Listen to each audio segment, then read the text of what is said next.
Some tracks just feel tied to a specific time and a specific feeling. For many of us, Jamie All Over by Mayday Parade is summer 2008.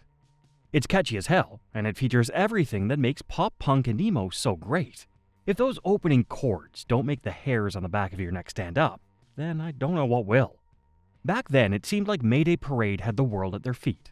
Maybe they did, but the subsequent decade and a half saw them fall out of the pop-punk pantheon, as bands like Paramore and Panic! At the Disco soared to new heights. So what went wrong? Or did anything go wrong? Maybe this was always the way Mayday Parade was supposed to be. Emo stalwarts who stuck to their guns. This is the story of Mayday Parade, a band who didn't go chasing the latest trend, and instead did things their way.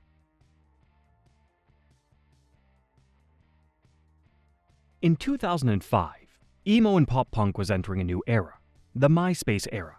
The rise of the social media network meant bands from basically anywhere could build up a strong following, launch an album, book a tour, and land a record deal. But for a kid named Chicago and Defining Moment, the path to success didn't seem quite so clear. These two bands were working hard and struggling on the Tallahassee, Florida punk scene and seemingly getting nowhere. Back then, the two bands were rehearsing in the same building when Defining Moment's bass player Jeremy Lenzo had an idea. Instead of playing separately, why don't we just team up? So Jeremy and his bandmates Derek Sanders and Brooke Betts joined forces with Kid Named Chicago's Jason Lancaster, Alex Garcia, and Jake Bundrick. This merger was exactly what both bands needed. Things started moving fast. Pooling their resources, the guys headed north to Georgia to record their first demo EP, Tales Told by Dead Friends, in 2006. With the record in the can, they now needed a name. As they'd recorded the EP in the first week of May, they settled on Mayday Parade. For a self-released EP, Tales Told by Dead Friends was a big hit. This was helped by the fact that the band had landed themselves a spot on the Warped Tour, giving them a chance to connect with legions of fans coast to coast. The band didn't leave anything to chance. When they weren't playing, they'd wander the festival grounds and offer their EP to whoever they could find. By the end of the summer, they'd sold 10,000 copies.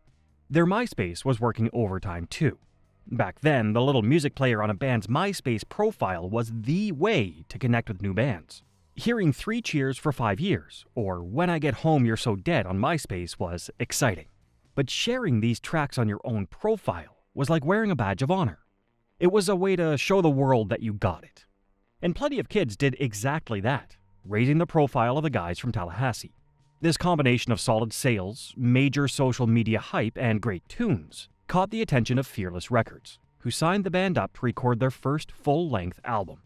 But there was trouble beneath the surface. Jason Lancaster, the band's co-lead vocalist along with Derek Sanders, as well as their guitarist and main lyricist, wasn't loving his position in Mayday Parade.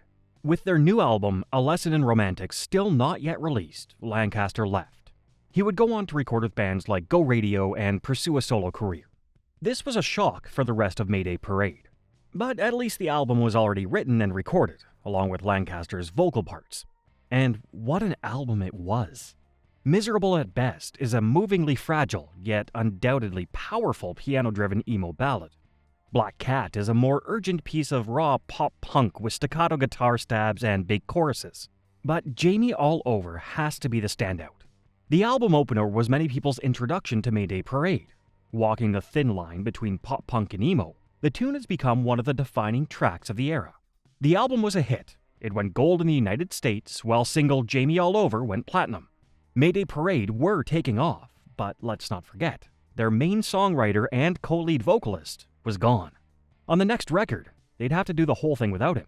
Were they going to manage it, or were they just a one-album wonder who would now sink without a trace?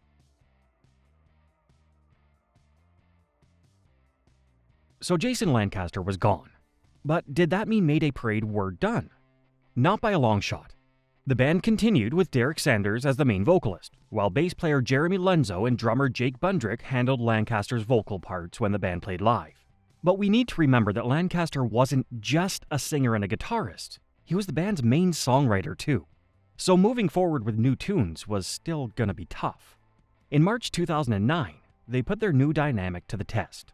They were back in the studio and writing music without their former songwriter. The result? An astonishing 50 tracks.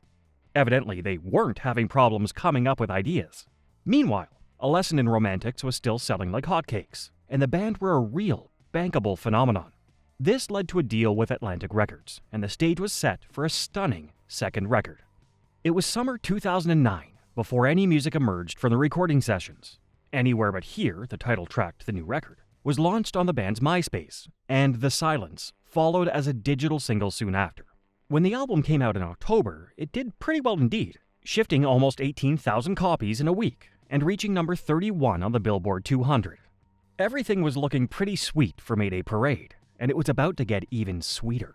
Their third album, the self-titled Mayday Parade, was released almost exactly 2 years later and stormed into the charts. This time, the record sold 27,000 in its first week and peaked at number 12. The band had been bubbling under for years. Now, were they about to blow up for real? All that would depend on the scene. Emo and pop punk were huge trends in the late 2000s, and mainstream music fans were out there buying records and going to shows alongside the emo scene kids. But all that was about to change. The scene was changing, and the bands that drove the scene were changing too. Would Mayday Parade ride that wave of change, or would they stick to their guns?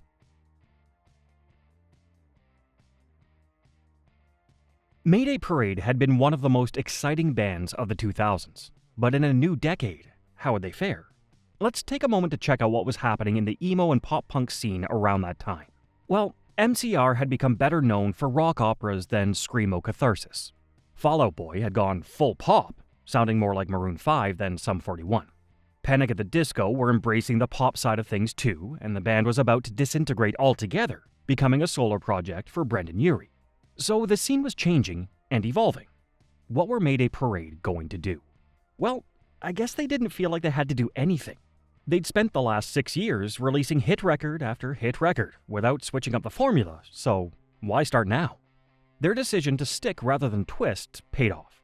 Monsters in the Closet, released in 2013, was Mayday Parade's first album after re-signing with Fearless, and it was their biggest hit to date. The album shifted 30,000 copies in just 1 week, providing a big payday for the band and their friends at the label.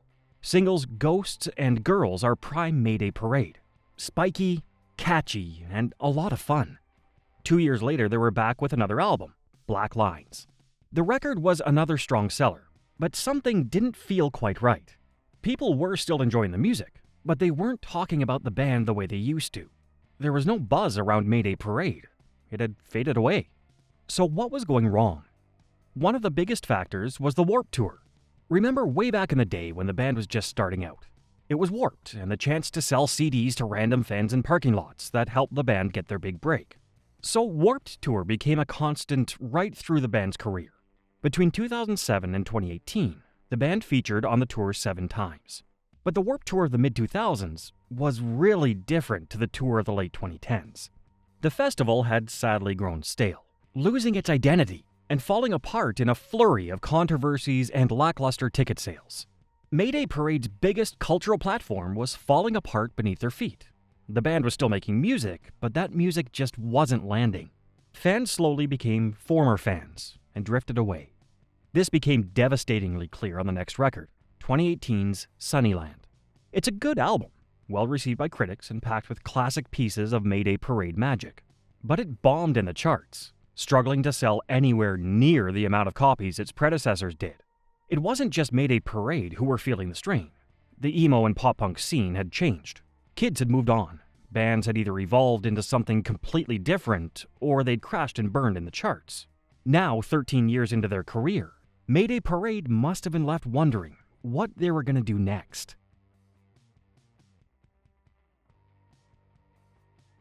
Here's the thing about trends. They're cyclical. They fade away for sure, but then they come back. In the early 2020s, this is what happened to emo. The success of the When We Were Young festival, bringing together the best and brightest of emo talent from the previous 2 decades, really demonstrates this. Kids were loving emo again, and bands were experiencing their best concert ticket and record sales in years. So when Mayday Parade came back in 2021 with their 7th album, What It Means to Fall Apart, they might have been expecting a hit. Unfortunately, if they were expecting a hit, they didn't get one. The album, just like all Mayday Parade albums, scored glowing reviews and made plenty of people really happy. but it barely made a dent on the charts. For many, it seemed like Mayday Parade had become kind of a nostalgic act.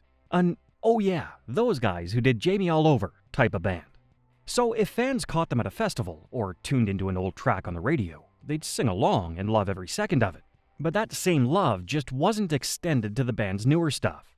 And this is really unfair, actually. Have a listen to something like One for the Rocks and One for the Scary off of What It Means to Fall Apart.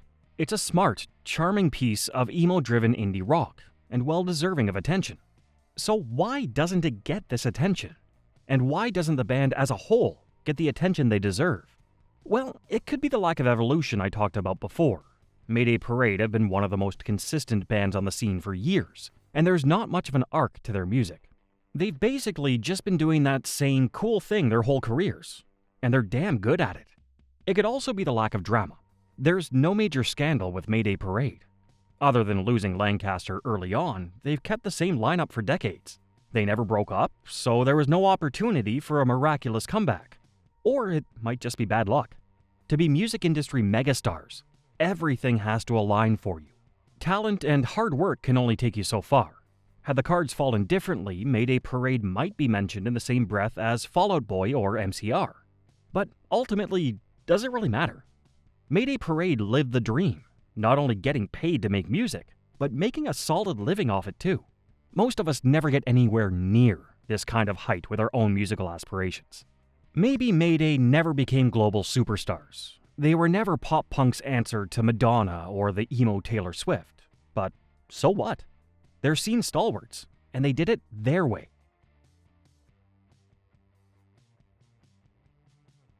Did Mayday Parade fall off? Depends on what you mean by fall off.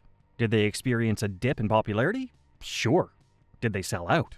Did they forget how to write good tunes? Did they lose their heart? Their soul? No, of course not. The thing about Mayday Parade is that they're consistent. You know what you're gonna get with an MP record. It's hard to say this without coming across as condescending, and it's not meant to sound like that. After all, Mayday Parade have sold more records than I ever will, so how could I possibly patronize them? It's just that Mayday Parade never set out to reinvent the wheel. While bands like Brand New were exploring high art concepts, and MCR set their hearts to gothic pomp and drama, Mayday Parade weren't interested in any of that. They wanted to make pop punk and emo music, so they did. They wanted to write songs that reflected their own truth, their own vision, so they did. And they wanted to keep on doing that for as long as possible, so they did, and they still are. So, by all means, lose your mind when those opening chords to Jamie All Over kick in at When We Were Young Festival this year. But don't forget that Mayday Parade aren't just some novelty nostalgia band. They've got a new project in the works, a 3-part album, the first installment of which drops this spring. Go listen to it, go catch the band live, buy some merch, and show some love to some of the realest emo and pop punk standard bearers around. Thanks for joining me on this one. What do you think about Mayday Parade's journey? Did they peak with that first record, or have they come back stronger with later LPs? Let me know in the comments. Like and subscribe, and check out the next video for more pop punk and emo shenanigans. Coming right up.